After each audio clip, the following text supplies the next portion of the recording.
지금까지 제가 박근혜 대통령 탄핵 정부부대에서 현 시국 이런 과정, 우리 조국 대통령이 처한 현실 이런 거를 말씀을 드렸습니다. 혹시 질문이 있으시면 네. 영우방송입니다. 네. 지금까지 말씀 잘 들었는데요. 지금 이제 이 정가훈 목사가 안 그래도 말씀하셨으니까 묻겠는데요. 정가훈 목사가 이제 10월 3일 날 국민들 다 동원해가지고 문재인 1000만 서명 한 걸 가지고 문재인을 끌어내리겠다 하고 이제 선포해가지고 하고 있습니다. 어느 정도 많이 진척이 돼 있고 한데 일반 국민들 그다음에 그동안의 저 태극기 세력들 중에도 거기에 호응하는 분들이 상당히 많이 있습니다. 그 이유는 물론 우리 공화당에서는 박근혜 탄핵을 묻고 갈 수도 없고 먼저 논의하고 그 탄핵의 원흉들을 어느 정도 오적이라든가 질적, 오적 뭐 이런 사람들을 제거를 하든지 어떤 식으로도 해결을 한 다음에 합쳐야 되지 않느냐 하는 말씀을 하시고요. 근데 이제 시간이 없으니까 일부 또 정가훈 목사 쪽으로 지지하는 사람들은 우선 시간이 없으니까 거기부터 해서 국민들이 총 걸게 해가지고 끌어내리고 급하니까 끌어내리고 나서 논의는 그 다음에 하면 되지 않느냐 이런 얘기가 이제 반분이 돼 있습니다. 그래서 사실은 지금 저쪽에서 정가훈 목사 쪽에서 하는 것도 지지를 받고 있고 우리 공화당에서 또 투쟁하는 그 방법도 지지하는 사람은 철저하게 지지합니다. 두 번 돼 있는데 차제에 지금 당장 10월 3일 날 이제 목전에 와 있는 이 상황에서 그러면 우리 공화당은 어떤 이제 식으로 협조를 할 건지 안 할 건지라는 그런 문제하고요. 또 독립적으로 별도로 그냥 지금 하듯이 지금과 같이 그냥 이렇게 투쟁을 하는 건지 그걸 묻고 싶습니다. 우리 국민들 국민들도 다 합쳐야 된다는 여론은 있습니다. 거기에 같이 협조가 안 되면은 나중에 이제 결과가 어떻게 됐든 간에 우리 공화당도 또 자유롭지는 못하는 통합을 해서 같이 끌어내자 하는데 따로 이래 해가지고 하지 않았냐 하는 또 그런 얘기도 있을 수도 있다 하는 거죠. 그래서 그런 입장에서 봤을 때 이번 당장 10월 3일 날은 어떤 식으로 뭐 해야 될 것인가. 지금 목숨 내놓고 저쪽에서는 이제 한다고 뭐 서명 받고 막 이래가지고 하고 있고요. 뭐 서명도 상당히 받고 있는 것 같습니다. 거기에 대해서 한번 입장을 좀 밝혀주시죠. 그 전에요. 제가 봉주로입니다. 아니 이거 질문했기 때문에 예, 그 관해서 그 내용을 한 번만 제가 한번 여쭤보겠습니다. 같은 내용이니까 제가 생각할 때는 많은 인원이 나오면은 한 군데서 집회를 할 수가 없습니다. 여기저기 분산해서 해야 효과적이지. 무슨 뭐 한 군데서 예를 들어서 광화문에 했다. 서울역에서 어디 뭐 들릴 수 있습니까? 그 많은 인원이 다 광화문에 몰릴 수는 없거든요.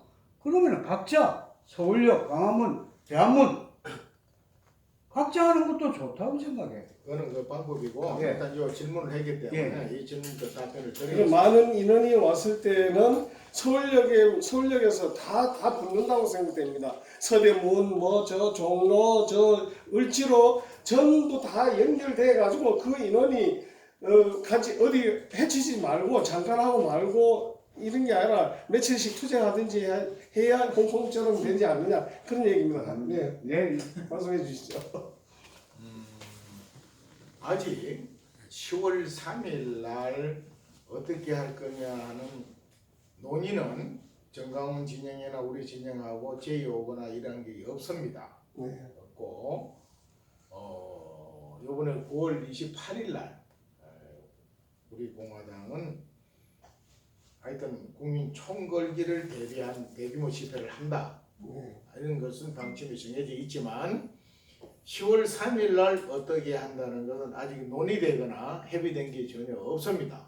없고 정강훈 목사 쪽에서 정말 뭐 그날 애국 국민들을 다 모아서 청와대 담을 넘어서 뭐 문재인 대통령 그날 끌어내려서 나를 바로 뒤집겠다 하고 뭐 공무의 선언을 하고 있던데 금년 8월 15일도 그래 한다고 그랬잖아요. 그래 한다고 그러고 옆으로 가버렸어요. 그래서 그리고 그쪽에서 우리 보고 뭐 같이 하자든지 뭐 하자든지 전혀 논의된 바가 없습니다. 없기 때문에 현 단계에서 그날 어떻게 한다 하는 방침이나 이런 것도 우리 공화당 쪽에 정해진 게 현재까지는 없다는 말씀을 드립니다. 다만 정말 그날 그런 사태가 벌어지면 저희들도 그냥 앉아 구경할 수만은 없지 않습니까? 그 문제는 앞으로 저쪽에 진정되는 사태와 저쪽에서 나오는 어떤 제의 이런 것들이 왔을 때 논의할 문제다 하는 겁니다. 또 질문하세요. 네. 연합회 대표 선교자방송 대표 홍진무입니다. 예. 아까 대표님께서 말씀하실 때 북한이 이 대한민국의 그 고려연방제를 통한 정치적 적화는 어렵다, 불가능하다라고 이렇게 보시는 것 같은 그런 말씀을 제가 그렇게 이해를 했는데요. 그렇다면 지금 북한이 대한민국을 적화를 포기하는 것은 절대 아니라고 봤을 때에 무력 도발에 의한 적화 가능성이 항상 지금 상존해 있지 않겠나 이렇게 생각을 하면서 지금 정책적으로도 굉장히 무장 해제가 상당히 돼 있는 상황이고 그리고 또 전방에 곧 내년 총가에 27사 해체가 된다는 그런 이야기 그리고 또 27사 외에 더 포함해서 한 3개 사단이 해체된다 뭐 이런 얘기도 들리고 하고 있습니다. 그리고 실질적으로 연천 전방지역 쪽에는 대대급 하나, 중대급 2개 부대가 비어있는 것을 저희 선구자 방송이 방송을 나가서 취재한 바가 있었습니다.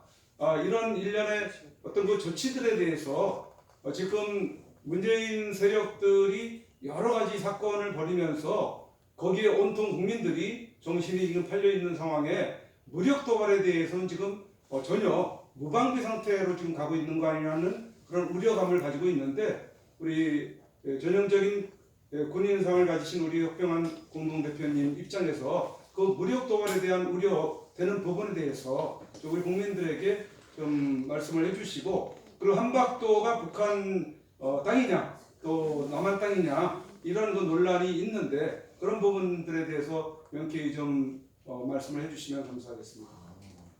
제가 연방제 적과 통일이 안 된다고 한 적이 없습니다. 네. 안 된다고 한 적이 없고 북한은 기본적으로 우리를 뭐 적과 통일하기에 2가지 전략을 썼어요. 첫째 하나는 무력 도발이죠. 언제든지 기회만 오면 무력으로 적화하겠다는 게 1번 노선입니다.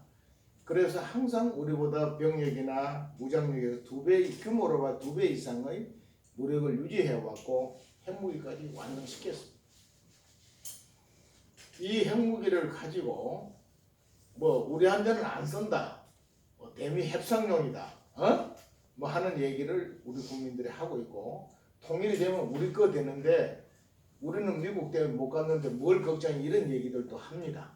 그러나 이 핵무기의 본질을 아셔야 하고 핵무기를 만들고 미 본토까지 날아가는 미사일을 만드는 이유는 정말 무력 적과 통일을 할 수 있는 기회가 왔을 때 내려옵니다. 내려오는데 그때 미군 개입을 차단시키기 위해서 하고 있다. 지금 그거 가지고 대미 협상하는 건 맞아요. 하는데 바로 그 협상 내용이 우리가 핵을 포기하다니 대한민국을 자기들한테 달라는 겁니다. 그거 달라 소리는 차마 못하고 알고 있어요. 차마 그 말은 못하고 수비하자는 거죠. 이제 정전 상태를 종전 상태로 하고 휴전 수비하자는 거예요. 그러다면 자동적으로 먹을 수 있으니까. 두 번째 이제 연방제, 고려 연방제 그거는 인민민주주의 혁명 전략인데 우리 내부에 북한을 추종하는 세력들이 정권을 잡게 하고 그걸 중간 정권이라고 해요. 이 이들하고 합작해서 연방제로 가고 궁극도로 적화한다는 것이 바로 연방제 통일인데 이거 싸우지 않고 이기는 전략입니다. 이게 지금 거의 성공 단계에 와 있죠. 그래서 우선 노선은 이걸로 취한다. 그 다음에 무력 적화 상황은 우리가 한미 동맹을 유지하고 있는 한은 북한이 쉽게 무력 도구를 못합니다. 가장 우려되는 것은 바로 광주 사태와 같은 북한 특수군들이 대한민국 수도를 비롯한 곳곳 몇 개 도시에 들어와서 그런 분탕을 일으켜서 혼란을 조성시키고 광주 사태처럼 그런 혼란을 조성시켜가지고 기습적으로 바로 우리가 내전 행태로 북한군을 인민군을 환영하는 행태로 해서 적화되는 그런 행태로 갈 가능성이 크다. 이렇게 보는 겁니다. 그래서 지금 전방에 사단들을 줄이고 병력을 줄이고 경제시설을 철거하고 하는 이런 문제는 문재인 정권 들어서만의 일은 아닙니다. 이미 김영삼 정권 때도 동해안에 철저히 다 걷어냈어요. 물론 김대중 정부 우리 국민들이 주민들한테 불편을 주는 것은 안 된다 해서 걷어내기 시작을 하다가 이번에 문재인 정권 돌아서는 아주 대대적으로 그걸 하고 있습니다. 하고 있는 이유는 겉은 논리는 그렇습니다. 우리부터 줄이고 우리부터 북한을 자극하는 일을 안 하면은 북한도 할 것이다. 이런 바보 같은 생각을 하고 있는 거예요. 그 속에 북한하고 연결된 어떤 세력에 의해서 의도적으로 하는지는 모르겠습니다만은 해서는 안 될 일을 하고 있는 거예요. 그래서 우리 국민들이 불안해하는데 이 병력 줄이는 문제도 이미 김대중 정권 때 남북 간에는 전쟁이 없다. 통일의회 대비를 해야 된다 해가지고 그때부터 국방부에서 중장기 기획을 하기 시작했고 노무현 정권 들어와가지고 말기에 전시작전 통제권 가져오는 걸 대비한 군을 만들어냈는데 그게 구체화됐는데 이명박 박근혜 된 10년간은 그런 환경이 조성이 안 되기 때문에 유보를 시키고 있었던 겁니다. 그런데 문재인 정권 들어와서 북한이 핵을 가지고 저렇게 난리를 치는데도 불구하고 이걸 강행하고 있다는 말입니다. 이건 대단히 위험한 거죠. 해서는 안 될 일을 지금 이 안보적인 군사적인 관점으로 볼 때는 해서는 안 될 일을 하고 있는 겁니다. 그래서 군사 전문가들은 이걸 경고하고 해서는 안 된다고 주장을 하고 있습니다만은 이 정권에서는 마이동풍이에요. 마이동풍. 그래서 국민들이 일어나야 된다는 겁니다. 국민 저항밖에 없어요. 이걸 정치권에서 국방위에서 따지고 묻고 국회에서 못한 일 막아야 되는데 여야 어느 정당이 하나 그렇게 하는 데가 없어요 지금. 그러니까 문재인 씨 하고 싶은 대로 하는 거예요 지금. 한박도 문제만 하더라도 이게 기가 막힌 게 국방부에서는 정전협정 당시부터 북한 땅이라는 겁니다. 북한 지역이래요. 정전위에 문의했는데 정전위에서도 북한 지역이 맞다고 그런다는 거예요. 최근까지 국방장관이 국회 나와서 그런데 행정기관에서는 행정구역에서 우리 거라고 얘기한단 말입니다. 하는데 저는 엊그제 이봉주 TV 가서 그런 얘기를 했어요. 이 문제는 다시 민관합동조사위원회가 국방을 꾸려졌다니까 이 결과를 지켜봐야 된다. 지켜봐야 된다. 그러나 분명한 사실은 문재인 정권 들어오기 전에는 그 한박도에는 군사시설이 없었어요. 없었는데 일개 소대 규모의 병력이 주둔한 군사시설을 만들었고 뭐 국방부 말에 의하면은 레이더, 탐지용 레이더가 설치되어 있고요. 그건 뭐 항공기라든지 이런 거. 이거는 엄연히 9.19 위반입니다. 정전협정 위반이에요.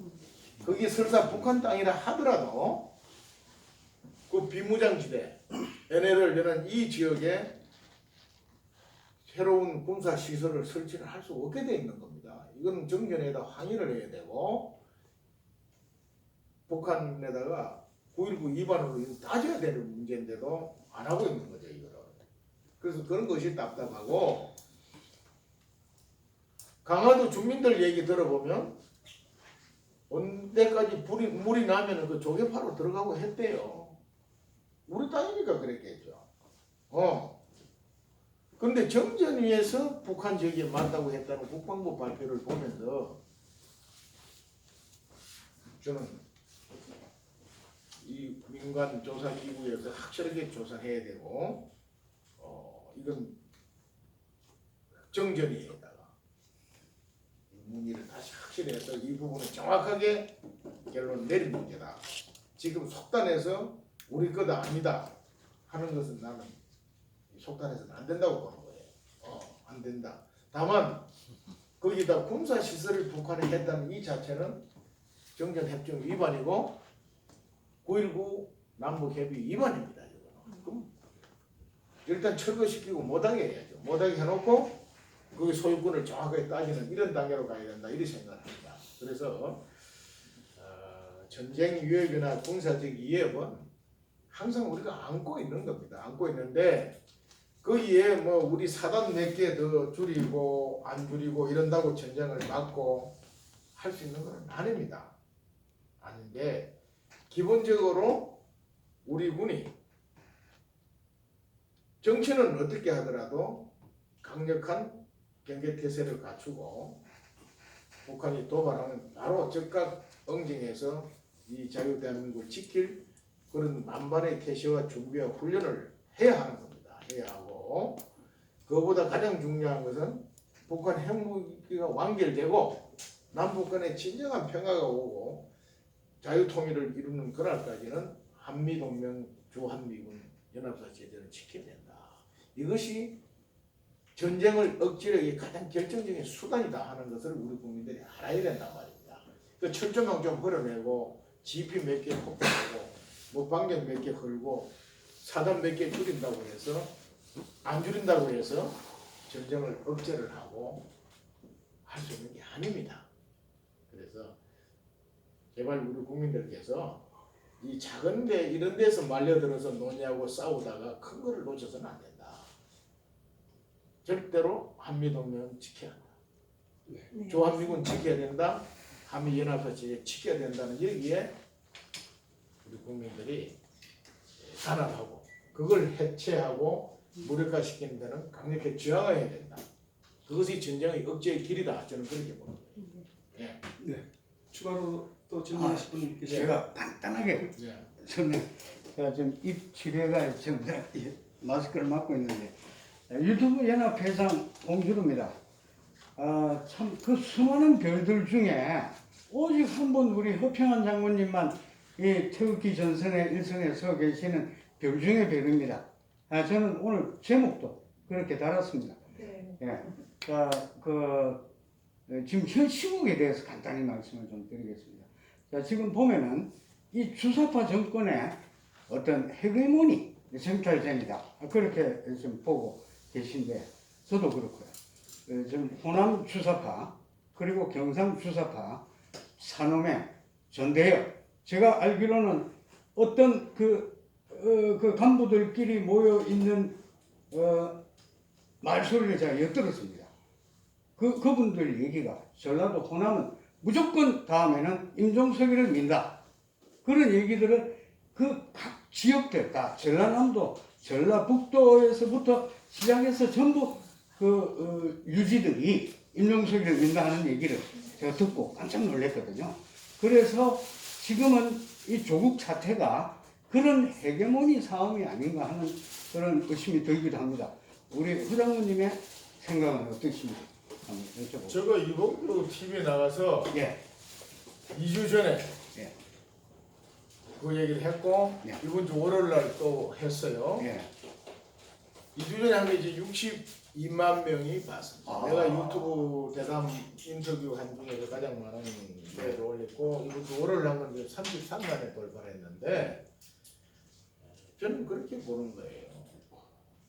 지금 그 내부의 권력 투쟁으로 보는 겁니다. 거기에 방금 말씀하신 것처럼 예. 호남 좌파들하고 영남 좌파들이 내부 권력 투쟁이다. 한번 보세요. 지금 우리 언론이 어떤 언론입니까? 우리 언론에 정말 제대로 공정 보도를 하는 언론입니까? 지금 조국 사태로 해서 지금 한 달은 계속 매일매일 새로운 걸 터뜨리잖아요. 그 자료가 어디서 나오겠어요? 그 자유한국당에서 빼내겠어요? 언론사에서 빼내겠어요? 언론사도 그렇죠. 뭔가 주니까 보도하는 거 아니겠습니까? 저는 다분히 의도적인 게 있다 이렇게 보는 거예요. 안 그러면 저와 같은 구체적인 내용이 계속 나올 수가 없는 거죠. 검찰도 한계가 있는 겁니다. 검찰도 무슨 정보를 가지고 들어가서 조사를 하는 거죠. 검찰이 뭐 평소부터 개인에 대한 무슨 파일을 가지고 하는 건 아니란 말입니다. 저는 그래서 노무현 정권 당시를 비유해서 얘기를 하는 거예요. 노무현 씨가 그 당시에 뭐 대통령 될 거를 누가 생각했어요? 처음에 뭐 나와서 뭐 한다고 할 때 지지율이 3%가 채 안 됐습니다. 이게 뭐 날이 갈수록 올라가더라고요. 그러다가 대통령이 됐는데 그 호남 김대중 대통령이 어차피 호남 사람 내세우고는 집권이 안 되니까 대리인을 내세운 거죠. 내세웠고 경상도 사람 대리인 자기들하고 비슷한 노선을 가진 대리인 내세워가지고 대통령 만들었는데 노무현 대통령이 또 집권하고 보니까 또 노무현 대통령 주변에 뭐 따라다니는 측근들이 없을 수 있었지. 그게 뭐 영상도 뭐 주로 경남 그 사람들하고 뭐 이렇게 돼 있었겠죠. 정치가 안 되는 거예요. 그 호남 김대중 정권에서 요소서 다 장하고 있는데 노무현 대통령이 무슨 자기 정책을 제대로 펴보겠어요.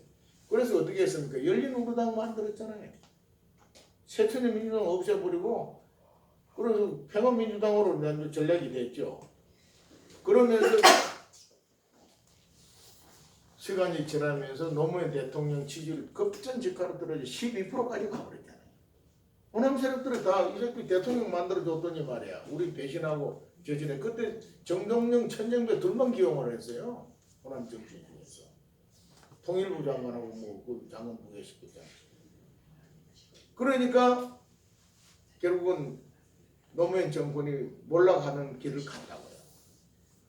자, 이번에 문재인 씨가 대통령 되어보려고 또 그 핵심은 노무현 문재인이 이루는 그 측근들이 아니었습니까? 그게 뭐 부산 경남 그 핵심 젊은 친구들이죠.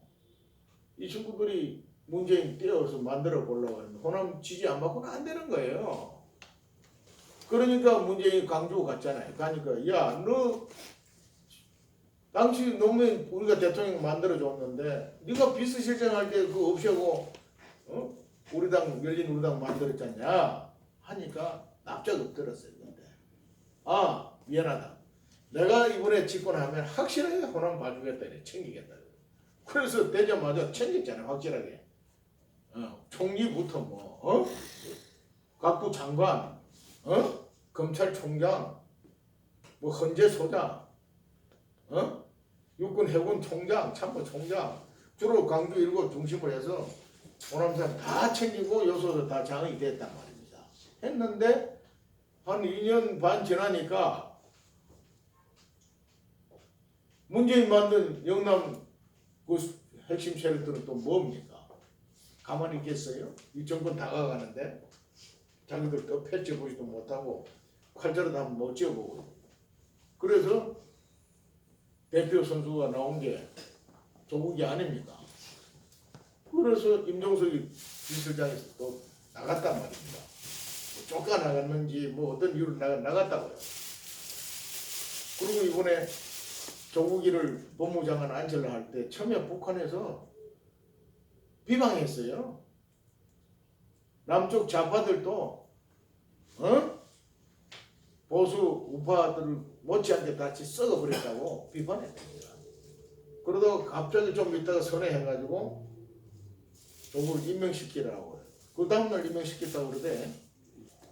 그 방금 들은 것처럼 호남인들도 이제 이 정도 되시면 우리도 이제 호남 대통령 만들어 내리려고 하겠죠.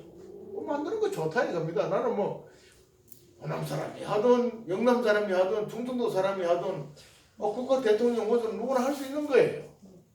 문제는 이 자유 대한민국을 지켜달라는 거죠. 맞습니다.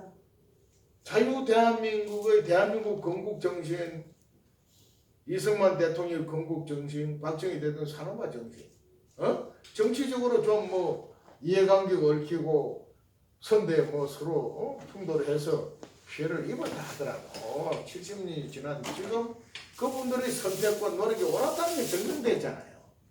그리고 북한 김일성이 체제로는 안 된다는 게 이미 증명됐는데 왜 그 노선을 추종하고 따르면서 자유대응을 부정하는 이런 사람이 대한민국 대통령이 되어야 되느냐 하는 겁니다. 나는 이번에 조국 사태를 보면서요. 저는 내부 권력 투쟁으로 보는 거예요. 보는데 자 지금 대한민국에요. 소위 좌파라는 게 세 부류가 있습니다. 김일성이 주사파가 있어요. 김일성 노선을 추진한 주사파. 그걸 NL파라고 그래요. 쉽게 말하면. 근데 막스렌이 순수한 공산주의파가 있어요. 그걸 PD파라고 합니다. 그리고 조국이 같이 노동자, 농민, 산호명, 엄격히 따지면 이 세 부류가 있어요. 세 부류가. 이 중에서 PD, NL파는 북한하고 연결되어 있는 세력입니다. 이게. PD파도 일부 연결되어 있어요. 저도. 그러나 NL파만큼은 그렇게 깊이 연결은 안 되어 있다고 봐야죠. 그 다음에 산호명의회 같은 것은 북한하고 거의 별개로 사회주의 근로자, 노동자, 농민 세상을 만들겠다는 건데 그게 엄연히 조국이하고 김종석이 PD를 대변되는 이하고 노선이 다른 거예요. 다르고 또 임종석인들 지금 주사파의 핵심 보수는 아니라고 봐야죠. 뒤에 있다고 봐야죠. 이순실이가 김정삼 정권 당시에 내려왔잖아요. 통일혁명당을 김일성이 그렇게 노력해 구축해놨는데 결국 간첩단 사건에서 박정희 대통령 시절에 그 근거가 되고 와야 됐잖아요. 거의. 이걸 이순실 내려서 재건하고 올라간 거 아닙니까? 그 우리 속에 아직도 과거에 통일혁명당 그 핵심 세력들이 있다고 봐야죠. 있다고 봐야 되고 우리 국민들께서 지금 뭐 정치인들도 안철수를 비롯해서 입만 벌리면 지금이 어느 시대인데 공산당이 있고 빨갱이 있는 이념 타령한다고 그러고 뭐 정치인들 특히 지금 집권 여당 과거에 야당일 때 지금도 마찬가지 아니에요. 이런 소리 하면은 이념 타령한다고 그러고 말이죠. 색깔론이라. 색깔론 한다고 그러고 하는데 전 지구상에 다 아직도 있어요. 미국도 공산당이 있고 일본도 공산당이 있다니까요. 맞습니다. 있어요. 다만 거기는 힘을 못 쓰는 거예요. 우리는 남북이 딱 두 쪼가리 나가지고 북한은 새빨간 공산당이고 우리 내부에는 지난 70년간 그 숙주들이 계속해서 털고 있다가 이들이 집권을 해버렸단 말입니다. 근데 왜 색깔이 없고 이념 타령이 없습니까? 조국이도 청문회 나와서 그랬잖아요. 저기 산업명 활동한 거 후회하지 않는다. 지금도 그런 신념을 가지고 있다고 얘기한 거 아니에요? 그런데 색깔이 없어요? 있습니다. 임종석이 나와서 나 그 당시에 그 활동한 거를 나는 부끄럽게 생각하지 않는다고 그래서 그러대. 그러면서 지금 자기가 전향했다고 완벽하게 밝히지 않아요. 모르겠어요. 그래서 저는 볼 때 내부 권력 투쟁으로 보는 겁니다. 그러니까 어느 한 축에서 계속 저 자료를 내주는 겁니다. 내주는데 주체 사상파가 힘을 가질 수밖에 없어요. 왜? 우리 내부에 뿌리가 깊게 있는 데다 북한이 같은 편이니까. PD파나 산호명은 그 NL파에 비하면은 거의 힘 못 쓰는 존재라고 나는 보는 거예요. 그래서 지금 우리 국민들은 검찰에서 마치 막 그 정의롭게 막 하는 것처럼 하는 걸로 알고 있는데 모르겠어요. 검찰이 요번기에 조국이 되면 검경수사관 조정하고 뭐 문제가 생기니까 내부에서 이분께 본때 보여서 하나 때려잡겠다고 해서 할 수도 있는 거예요. 이게. 그러나 검찰인들 저런 자료가 어디서 나오냐는 거예요. 검찰이 특정인을 찍어가지고 압수수색해서 놓은 자료가 아니잖아요. 그 전에 계속 자료가 언론에서 통해서 보도가 되고 하니까 검찰이 하나하나 뒤지기 시작한 거 아닙니까? 저는 그 자료를 제공하고 언론에서 보도하는 이것을 해는 세력이 있다고 보는 것이죠. 거기 바로 주체 사상이고 다 쪼개서 하고 있는 걸로 보여지고 내부 권력 투쟁으로 보여진다고 감히 이야기를 하는 겁니다. 그래서 결국은 이들의 싸움에 의해서 미안하지만 우리 친박, 비박, 친박, 친이 싸움에서 촛불혁명에서 정권 가져갔듯이 이 내부의 저희들끼리 권력 싸움에서 국민들이 다시 한번 깨어나고 각성해서 올라가는 길로 갈 것이다. 그리고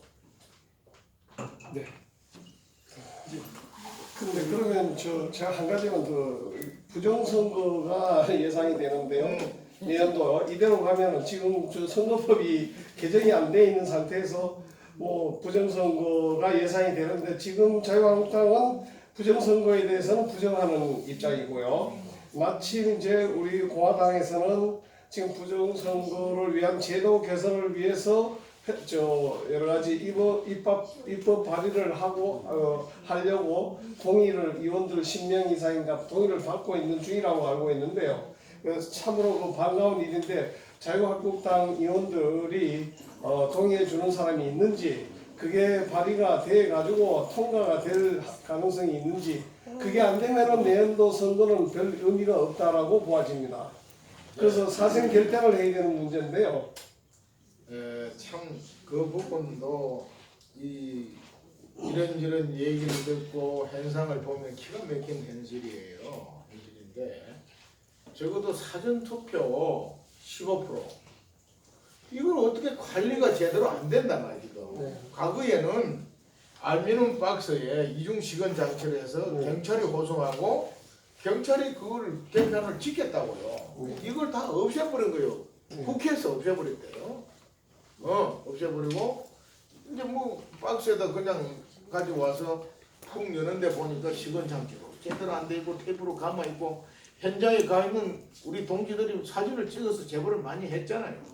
그 훨씬 전에 정창훈 목사 같은 분은 이 개표기 분류기 쓰면 안 된다. 이 자체가 불법이고 위법이다 해가지고 계속 투쟁해 왔고 지난번 대통령 선거 투표 용지가 2개다 하는 얘기도 다 나왔다고요. 그런데 정작 이런 것들을 바로 잡아야 할 국회, 정당, 여야 정당에서 호방이 안 되는 거예요. 지난번 대통령 선거 때도 내가 아는 몇몇 그 사람들이 그런 자료들을 가지고 자유한국당에 가서 얘기를 하니 이런 거 들고 올라면 오지 마라 하고 쫓겨나왔다는 거예요. 그래서 우리 조원진 대표가